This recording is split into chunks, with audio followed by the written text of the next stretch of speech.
Pero yung nabalitaan ko, sabi ko, ha? Totoo ba yan? Oh. Sabi ko Ano ganun ba sa yan? source ko, na cool off daw yung dalawa. Ano ba Nagbigay ng komento si OG Diaz sa naibalitang hiwalayan ni Gerald Anderson at Julia Barreto. Isa sa mga napansin umano ng mga netizen ay ang mga post kung saan hindi nakikitang magkasama ang dalawa. Nakarating kay OG na tila cool off daw ang dalawa sa kanilang relasyon. Ang dahilan ay may third party umanong involved.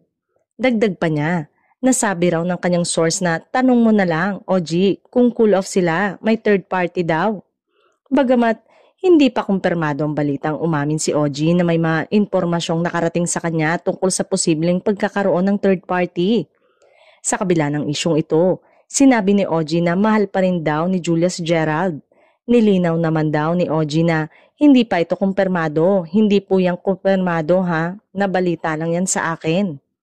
Dagdag pa niya, base umano sa kanyang source, tila naghihintay lamang si Julia ng tamang panahon para maayos ang relasyon. Pagbubulgar niya. Pero sabi nga ng source ko, parang naghihintay lang ng sign si Julia kasi pag sila na ulit, kailangan kasal na. Sa ngayon, wala pang opisyal na pahayag sina Gerald Anderson at Julia Barreto hinggil sa issue.